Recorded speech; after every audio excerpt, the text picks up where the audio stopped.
નમસ્કાર વિદ્યાર્થી મિત્રો, ફરી એકવાર આપણે સાયન્સના લેક્ચરમાં મળ્યા છીએ, જેમાં આજે આપણે વાત કરવાની છે પોષણ અને શ્વસન વિશે.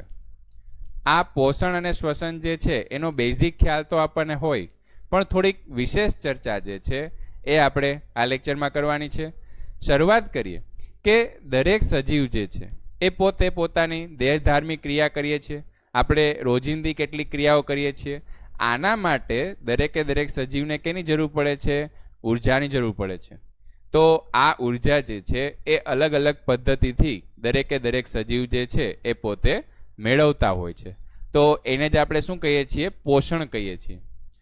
સ્વાવલંબી સજીવો જે છે એ સામાન્ય રીતે પ્રકાશ સંશ્લેષણની ક્રિયા દ્વારા પોતે પોતાનો ખોરાક જે છે એ જાતે જ તૈયાર કરે છે.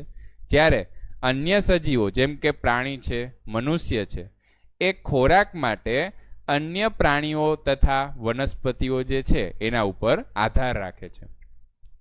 પ્રાણીઓમાં ખોરાકને શોષી શકે તેવા ઘટકોમાં રૂપાંતર કરી અને કોષો સુધી પહોંચાડવાની પ્રક્રિયા જે છે એને શું કહેવાય છે? પોષણ કહેવાય છે.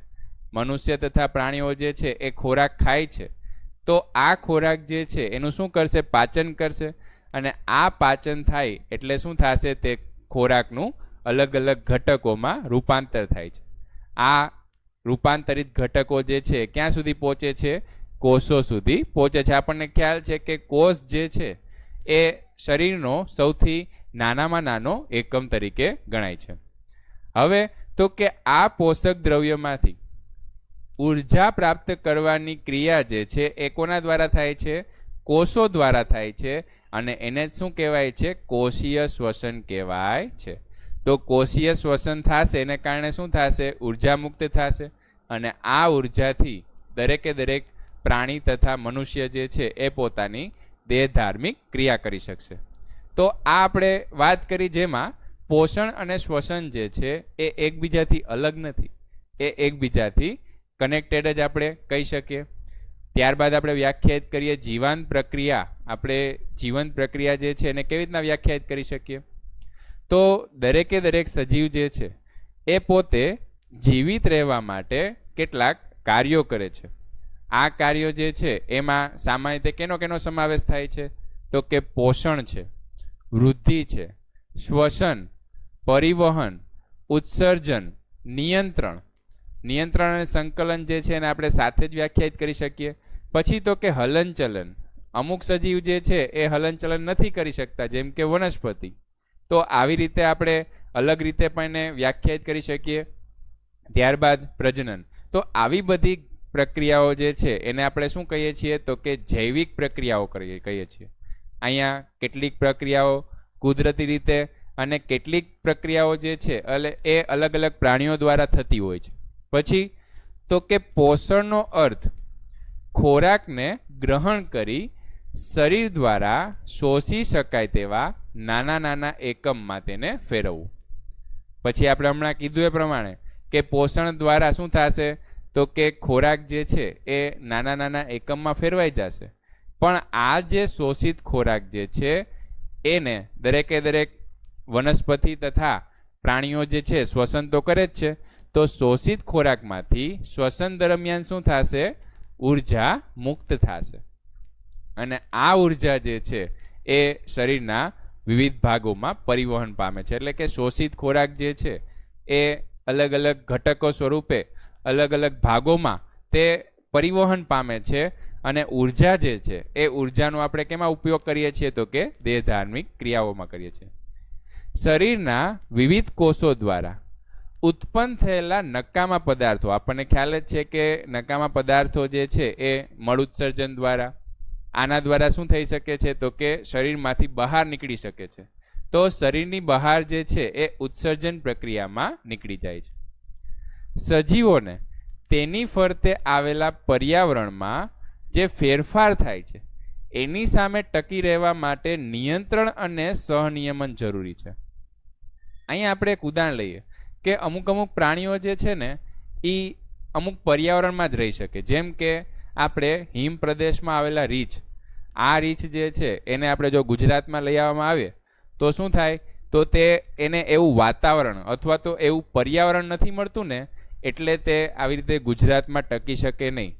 આવા હિમ રીચ જે છે એને એનો પ્રદેશ કયો જોઈએ? તો કે હિમાલયની તળેટી જોઈએ.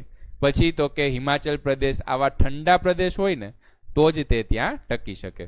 તો નિયંત્રણ અને સહનિયમન જે છે એને એવી રીતે વ્યાખ્યાયિત કરી શકાય. વૃદ્ધિની પ્રક્રિયાથી સજીવના કદમાં ફેરફાર થાય છે. તે પોતે એક સ્થળેથી બીજા સ્થળે વહન કરી શકે છે. પછી તો કે શરીરના નાનાથી લઈને મોટા ભાગ જે છે એમાં હલનચલનની પ્રક્રિયા. પછી તો કે દરેક સજીવ પોતે પોતાની જાતિને ટકાવી રાખવા માટે જે પ્રજનનની પ્રક્રિયા કરે છે, તો આ પ્રજનનની પ્રક્રિયા જે છે એ પણ દરેક સજીવ માટે જરૂરી છે. એના લીધે શું થશે? તો કે તે પોતાની જાતિનું અસ્તિત્વ જે છે એ પોતે ટકાવી શકશે. આ વાત કરીએ આપણે પોષણ માટેની અલગ અલગ પ્રક્રિયાઓની. ત્યારબાદ વાત કરીએ આપણે પોષક તત્વો. તો પોષક તત્વો જે છે એ આપણે અલગ અલગ પ્રકારના સાંભળેલા જ હોય. આ પોષક તત્વો એટલે શું? તો કે પોષક તત્વો એટલે કે એવો પદાર્થ કે જે સજીવની અમુક જરૂરિયાત જે છે એ પૂરી પાડે છે. જેમ કે એક ઉર્જા, આની તો આપણે ચર્ચા કરી, પણ કેટલાક કાર્બનિક કાચા પદાર્થ જે છે એ પણ શરીર માટે જરૂરી છે. તો આ કોના દ્વારા પૂરા પાડવામાં આવે છે? એ પોષક તત્વો અથવા તો પોષક દ્રવ્યો જે છે એના દ્વારા પૂરા પાડવામાં આવે છે. ત્યારબાદ પોષણ જે છે એને જો આપણે વ્યાખ્યાયિત કરીએ તો શરીર દ્વારા જે કાર્ય કરવાના હોય છે એના માટે શું હોય જરૂરી પડે છે? તો કે દરેક સજીવ જે છે એને ખોરાક અથવા તો આહારની જરૂર પડે છે. તો આ આહાર તથા ખોરાક મેળવી અને તે પોતે શું કરશે? તો કે આ ખોરાકનો શક્તિ, દરેક સજીવને જરૂરી શક્તિ હોય છે, તો એ શક્તિ પૂરી પાડવામાં તથા પોતાની વૃદ્ધિ અને વિકાસ માટે આ ખોરાક જે છે એ પોતે લે છે. તો જે ખોરાક લેવાની ઘટના છે એને શું કહેવાય છે? પોષણ કહેવાય છે. સજીવો દ્વારા ખોરાક જે છે એનું અંતઃગ્રહણ કરવામાં આવે છે, જેમાં અલગ અલગ પ્રકારના પોષક દ્રવ્યો હોય છે. આ પોષક દ્રવ્યોમાં કોનો સમાવેશ થાય? જેવા કે કાર્બોદિત, પ્રોટીન, ચરબી, વિટામિન, પાણી, ક્ષારો, આવા દરેક જે પોષક દ્રવ્યો જે છે એનો આ ખોરાકમાં સમાવેશ થાય છે. તો સજીવોમાં ખોરાક મેળવવાની અલગ અલગ રીત હોય છે, અને આ રીત પ્રમાણે જ આપણે અગાઉ ચર્ચા કરીએ પ્રમાણે કે સ્વાવલંબી તથા પરાવલંબી પોષણ જે છે એને આપણે વ્યાખ્યાયિત કરી શકીએ. તો જે ખોરાક મેળવવાની પદ્ધતિ છે એના આધારે બે પ્રકારના ભાગમાં વિભાજિત કરી શકાય. જેમાં સ્વાવલંબી પોષણ, આપણને ખ્યાલ જ છે કે વનસ્પતિમાં જે સ્વાવલંબી પોષણ જે છે એ થાય છે, જ્યારે પ્રાણીઓમાં તથા સજીવોમાં આપણે મનુષ્યની જો વાત કરીએ તો એમાં પણ સામાન્ય રીતે પરાવલંબી પોષણ જે છે એ થાય છે. સ્વાવલંબી પોષણ એને જો આપણે વ્યાખ્યાયિત કરીએ તો અહીંયા ઓટોટ્રોફિક, તો ઓટોનો અર્થ થાય છે પોતે અથવા તો જાતે, અને ટ્રોફીનો મતલબ થાય છે પોષણ. તો ઓટોટ્રોફી જે છે એટલે શું થાય છે? સ્વપોષણ. અહીંયા વનસ્પતિ જે છે એ શું કરશે? તો કે સૂર્યપ્રકાશની હાજરીમાં ક્લોરોફિલની મદદથી, આ ક્લોરોફિલ આપણે આગળ વ્યવસ્થિત રીતે વ્યાખ્યાયિત કરવાનું જ છે, ક્લોરોફિલની મદદથી પાણી અને કાર્બન ડાયોક્સાઇડનો ઉપયોગ કરી કાર્બોદિત જેવા પદાર્થો જે છે એ પોતે ઉત્પન્ન કરે છે. તો એને શું કહેવાય છે? પ્રકાશ સંશ્લેષણ કહેવાય છે. આ પ્રક્રિયાને આપણે શું કીધું છે? પ્રકાશ સંશ્લેષણ. તો અહીંયા આપણે ખાસ યાદ શું રાખવાનું છે કે માત્ર વનસ્પતિમાં જ નહીં, સાથે સાથે યુગ્લિના છે, પછી વોલ્વોક્સ છે, બેક્ટેરિયા છે. જો કે બેક્ટેરિયા તો પરાવલંબીમાં પણ આવશે. આ બેક્ટેરિયા, વોલ્વોક્સ, યુગ્લિના વગેરે દરેકમાં સ્વાવલંબી પોષણ જે છે એ થાય છે. માટે આવા સજીવોને શું કહેવાય છે? સ્વાવલંબી સજીવો કહેવાય છે.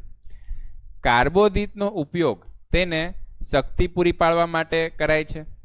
જો કાર્બોદિત ન હોય ને તો સામાન્ય રીતે વનસ્પતિમાં સ્ટાર્ચ રૂપે આ ખોરાક જે છે એનો સંગ્રહ થાય છે. સામાન્ય રીતે તો કાર્બોદિત સ્વરૂપે જ થાય છે, પણ જો કાર્બોદિત સ્વરૂપે ન થાય ને તો સ્ટાર્ચ સ્વરૂપે સંગ્રહ થાય છે. આપણે ખોરાકમાં જે આ વનસ્પતિનો ઉપયોગ કરીએ છીએ તો એમાં આપણા શરીરમાં ખોરાક જે છે એ કયા સ્વરૂપે સંગ્રહ થાય છે? તો એમાં શું યાદ રાખવાનું છે? ગ્લાયકોજન સ્વરૂપે આ ખોરાક છે એનો સંગ્રહ થાય છે.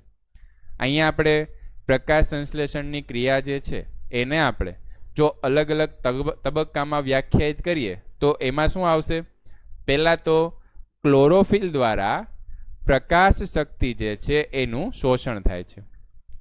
આ ક્લોરોફિલ અથવા તો હરિત દ્રવ્ય જે છે એ આપણને ખ્યાલ જ હોય કે દરેકે દરેક વનસ્પતિમાં આવેલા પર્ણ છે એમાં ક્લોરોફિલની હાજરી હોય છે. આ ક્લોરોફિલ શું કરશે?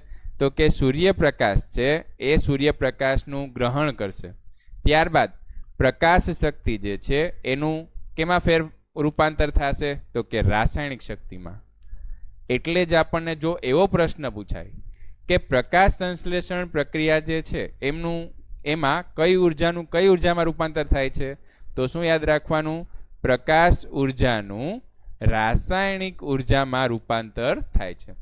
તો પ્રકાશ શક્તિ જે છે એનું રાસાયણિક ઉર્જામાં રૂપાંતર થશે અને કાર્બન ડાયોક્સાઇડ છે એની રિડક્શન પ્રક્રિયા દ્વારા શું બને છે? તો કે કાર્બોદિત પ્રક્રિયા બને છે. તો વનસ્પતિમાં જે પોષણ થાય છે એને આ રીતે આપણે 3 ભાગમાં વિભાજિત કરી શકીએ છીએ. અહીંયા આપણે માઇક્રોસ્કોપની અંદર પર્ણ જે છે એના આડછેદનું જો નિરીક્ષણ કરીએ ને તો એમાં આપણને શું જોવા મળે છે? લીલી અંગિકાઓ જોવા મળે છે, જેને શું કહેવાય છે? ક્લોરોપ્લાસ્ટ અથવા તો એને હરિત કણો કહેવાય છે. અને આ હરિત કણો છે ને એની અંદર શું રહેલું હોય છે? આપણે કીધું એ પ્રમાણે ક્લોરોફિલ અથવા તો હરિત દ્રવ્ય રહેલું હોય છે. તો આ હરિત દ્રવ્ય જે છે ને એ જ વનસ્પતિને એનો ખોરાક જાતે બનાવવા માટે મદદરૂપ થાય છે.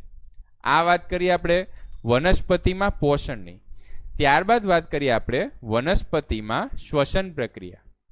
તો એમાં પણ આપણે જે પ્રકાશ સંશ્લેષણની પ્રક્રિયા કીધી એમાં કાર્બન ડાયોક્સાઇડ જે છે એ વનસ્પતિ વાતાવરણમાંથી મેળવે છે. કાર્બન ડાયોક્સાઇડ વાયુ જે છે એ વનસ્પતિના પર્ણના વાયુરંધ્રો દ્વારા દાખલ થાય છે. આ વાયુરંધ્રો જે છે એ આપણને નરી આંખે દેખાતા નથી. તો વાયુરંધ્રો દ્વારા આવા કાર્બન ડાયોક્સાઇડ વાયુ જે છે એ દાખલ થાય છે અને વાયુરંધ્રો ક્યાં આવેલા હોય છે? પર્ણની સપાટીએ આવેલા હોય છે. અહીંયા સાથે સાથે જો વાત કરીએ તો વાયુરંધ્રો જે છે ને એ વનસ્પતિના લીલા પ્રકાંડમાં પણ આવેલા હોય છે. દરેક વાયુમાં ને શું આવશે? દરેક વાયુરંધ્રો જે છે એમાં રક્ષક કોષો આવેલા હોય છે અને આ રક્ષક કોષોથી જ દરેકે દરેક વાયુરંધ્રો જે છે એ ઘેરાયેલા હોય છે. તો એનાથી ફાયદો શું થાય છે? તો કે વાયુરંધ્રો જે છે એ ખુલવાની અને બંધ થવાની પ્રક્રિયાનું નિયંત્રણ કરવા માટે આ રક્ષક કોષો જે છે એ ખૂબ જ જરૂરી હોય છે. જ્યારે પાણી રક્ષક કોષમાં પ્રવેશે છે ત્યારે રક્ષક કોષો ફૂલે છે અને તે વાયુરંધ્ર ખોલવા માટે કારણભૂત બને છે. એવી જ રીતે જ્યારે રક્ષક કોષમાંથી પાણી જે છે એ નીકળી જાય છે ત્યારે તે સંકોચાઈ જાય છે અને વાયુરંધ્ર બંધ થાય છે. તો આવી જે શ્વાસોચ્છ્વાસની ક્રિયા જે છે એ સામાન્ય રીતે વાયુરંધ્રો દ્વારા કારણભૂત બને છે અને વાયુરંધ્ર જે છે એને મદદરૂપ કોણ થાય છે? તો કે રક્ષક કોષ. તો આ રીતે વનસ્પતિમાં શ્વસનની પ્રક્રિયા થાય છે. જલીય વનસ્પતિની જો વાત કરીએ તો એમાં જે પાણીમાં દ્રાવ્ય થયેલો કાર્બન ડાયોક્સાઇડ છે, આપણે જ્યારે માછલી વિશે ભણતા હોય ને ત્યારે આપણે એવું યાદ રાખેલું હોય કે માછલી જે છે એ શ્વસનની પ્રક્રિયામાં જે પાણીમાં દ્રાવ્ય થયેલો ઓક્સિજન હોય ને એ પોતે ઉપયોગ કરે છે. એવી રીતે જો જલીય વનસ્પતિની વાત કરીએ ને તો એ પાણીમાં દ્રાવ્ય થયેલો કાર્બન ડાયોક્સાઇડ છે એનો ઉપયોગ પ્રકાશ સંશ્લેષણની ક્રિયામાં કરે છે. વનસ્પતિ અને તેમના શરીરના બંધારણ માટે નાઇટ્રોજન, ફોસ્ફરસ, આયર્ન, મેંગેનીઝ જેવા પદાર્થો જે છે એની જરૂર પડે છે. જેને ક્યાંથી મળે છે? જમીનમાંથી મળે છે. પ્રોટીનના સંશ્લેષણ માટે નાઇટ્રોજન અને બીજા કેટલાક સંયોજનો જે છે એની પણ જરૂર પડે છે. તો આવા જે જરૂરી ઘટકો જે છે એ સામાન્ય રીતે જમીનમાંથી મળતા હોય અને જ્યારે ખેતી કરતા હોય ત્યારે અમુક દ્રવ્યો જે છે એ કૃત્રિમ ખાતર દ્વારા પણ ઉમેરવામાં આવતા હોય છે. આ આપણે સ્વાવલંબી પોષણની વાત કરી. ત્યારબાદ વાત કરીએ આપણે પરાવલંબી પોષણ પદ્ધતિ. તો પરાવલંબી પોષણ પદ્ધતિ છે એનો આપણને બેઝિક ખ્યાલ તો હોય જ કે જેમાં મનુષ્ય તથા અન્ય પ્રાણીઓ જે છે એ પરાવલંબી પોષણ પદ્ધતિનો ઉપયોગ કરે છે.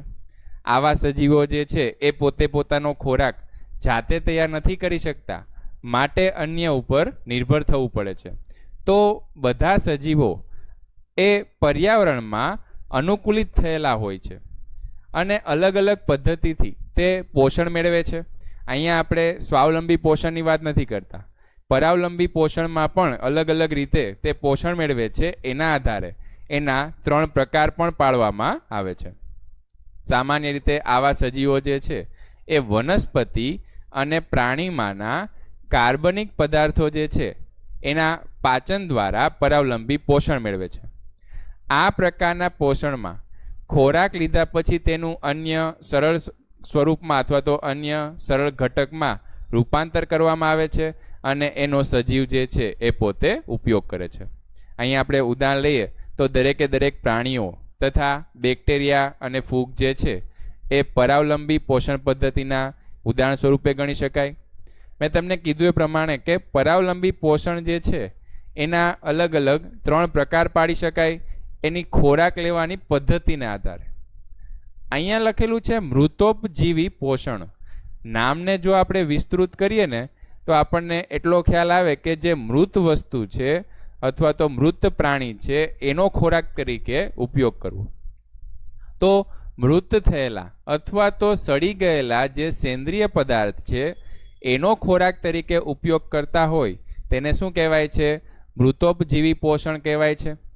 સજીવો જે છે એ સંપૂર્ણપણે નિર્જીવ પદાર્થ ઉપર આધારિત હોય. અહીંયા આપણે ઘણી વખત અમુક એક્સિડન્ટ થઈ ગયું હોય એવા કૂતરા તથા અન્ય પ્રાણીઓને જોતા હોય.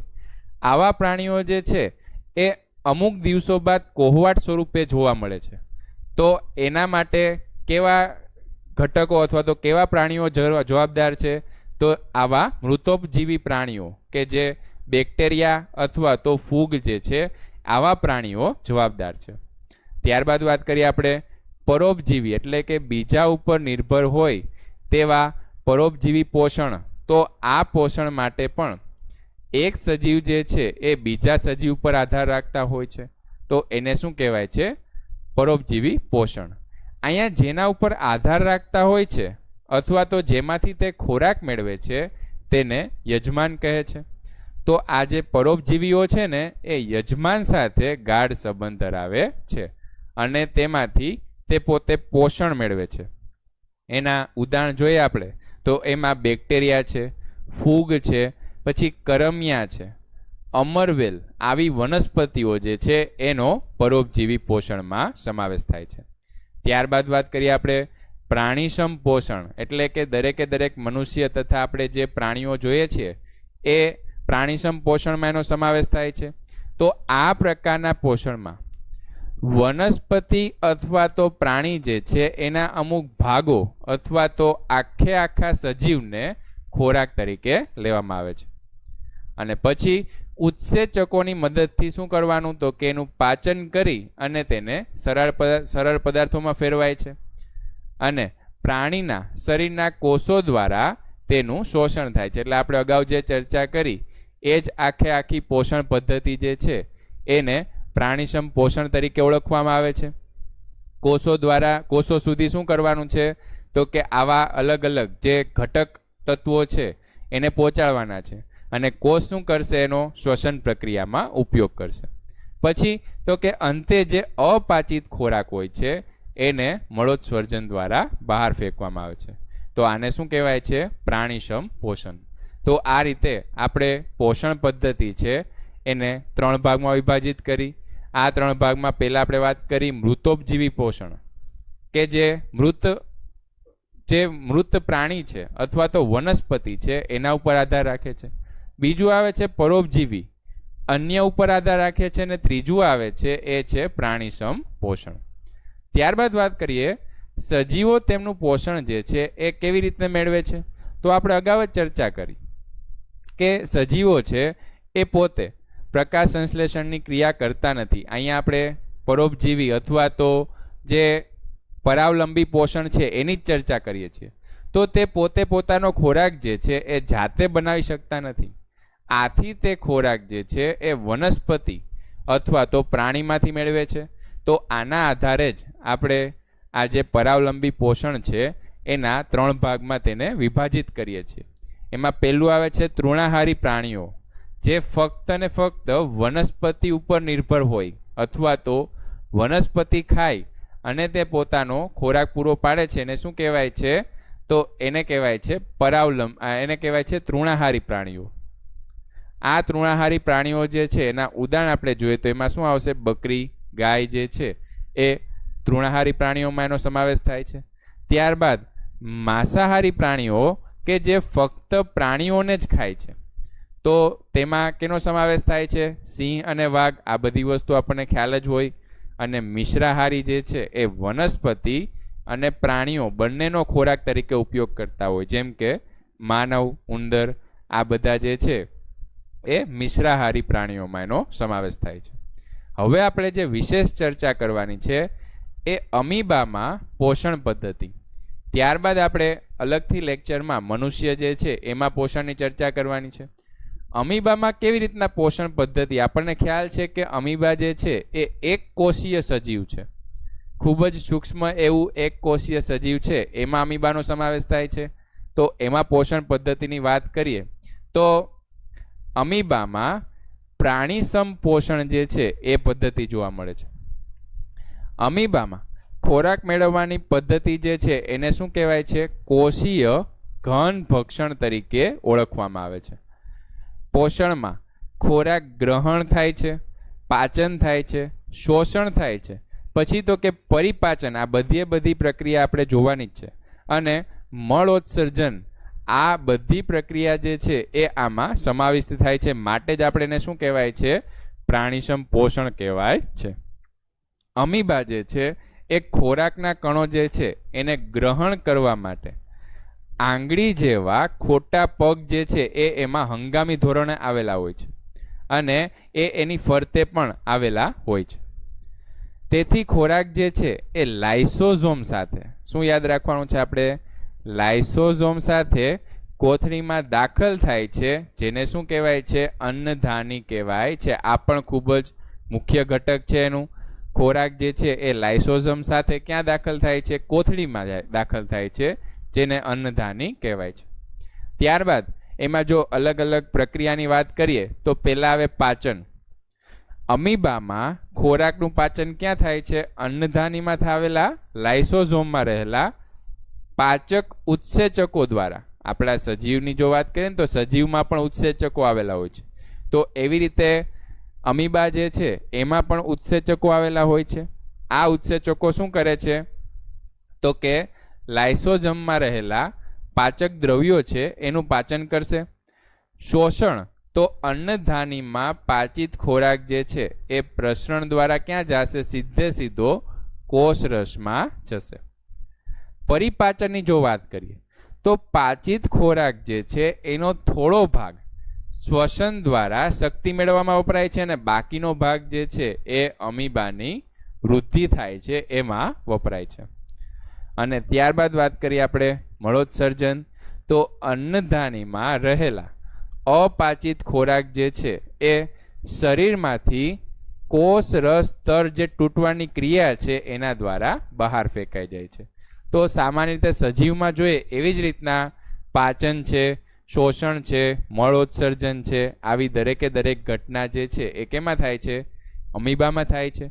જો પેરામિશિયમની વાત કરીએ તો આ પેરામિશિયમ જે છે એમાં પણ પાચનની પ્રક્રિયા અમીબાની જેમ જ થાય છે, પણ થોડીક વિશેષ રચના પેરામિશિયમની છે. એમાં એક કોષીય પેરામિશિયમ કે જે પાતળા વાળ જેવા પક્ષમો ધરાવતું હોય છે. આ પક્ષમો જે છે એ એના આખા શરીરમાં જોવા મળે છે. પક્ષમના પ્રસરવાથી પાણીમાં રહેલ ખોરાક જે છે એ ખોરાકના કણો પેરામીશિયમના મુખમાં દાખલ થાય છે. આ પ્રક્રિયા ખોરાકના અંતઃગ્રહણ તરીકે ઓળખાય છે. અને ખોરાકનું અંતઃગ્રહણ એક વખત થઈ જાય પછીની જે પાચન પ્રક્રિયા જે છે એ કેના જેવી હોય છે? અમીબા જેવી હોય છે. તો આ વાત કરીએ આપણે અમીબા તથા પેરામીશિયમ જેવા એક કોષીય સજીવ જે છે એમાં કેવી રીતે પ્રાણીસમ પોષણ થાય છે. ત્યારબાદ આપણે મનુષ્ય તથા અન્ય પ્રાણીઓમાં કેવી રીતે પ્રાણીસમ પોષણ થાય છે એની ચર્ચા નેક્સ્ટ લેક્ચરમાં કરવાની છે. હાલ આપણે આટલું રાખીએ છીએ. આભાર.